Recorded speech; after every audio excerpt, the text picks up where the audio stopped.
Good evening, Board of Trustees. First, I would like to thank all of the speakers and all of the faculty that are here to support our cause. Thank you for being here tonight. You have heard my colleagues talk about several issues. Workload, which is excessive and continues to increase. Part-time parity, where currently most part-timers make only about 64% of what full-timers make. Progressive discipline and due process, laboratory load credit, counselors' workload, compensation. Full-time salaries compare well with those in the Bay 10 if you consider salaries alone. When you consider total compensation, salary and benefit, which is the model that you have tried to impose upon us, we fall to the bottom half of the districts in the Bay 10. On all accounts, part-timers are in the bottom of the Bay 10, even without benefits. If you include benefits, they actually fall even further behind. You can see that in the comparison in the handout that I just gave you. And that is despite the fact that administrators in this district are number one, not in the Bay 10, but in the state, and that the cost of living in the San Mateo County is number one in the state of California. The formula you are proposing does not help make any progress in this comparison, and we would like you to reconsider that. All of these issues, as well as others not mentioned tonight, are very important to us, and we want to see significant progress during this round of negotiations.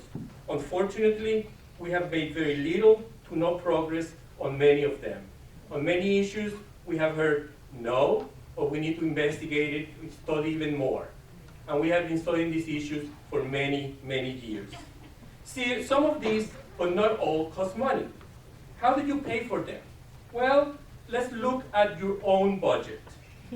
And I gave you some budget analysis from the CCFS 311 that you submit to the state of California every year.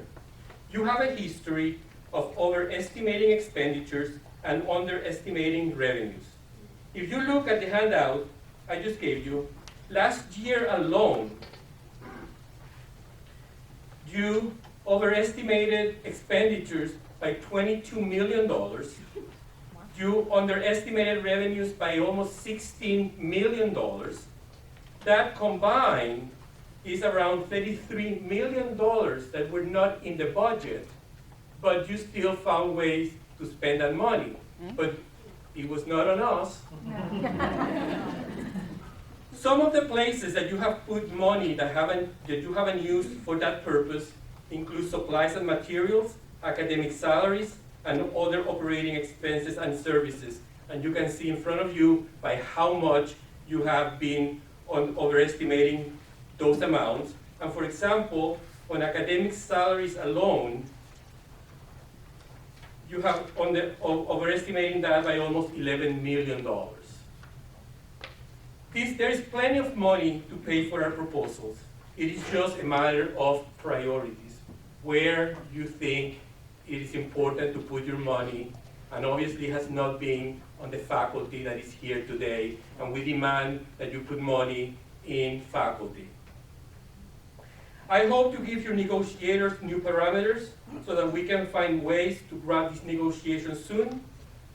Thanks for all you do, and I look forward to continue working with you on all of these issues. Thank you.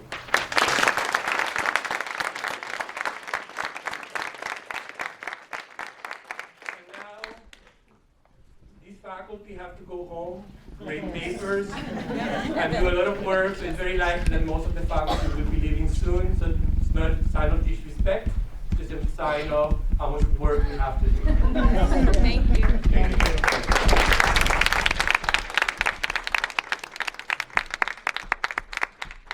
Just like to say on behalf of the board, thank you for coming tonight, and as you see by us extending the public comments, that we do want to hear your voice, that you do have a voice, and we see and we hear you, and we acknowledge the work that you're doing on behalf of our students. Thank you.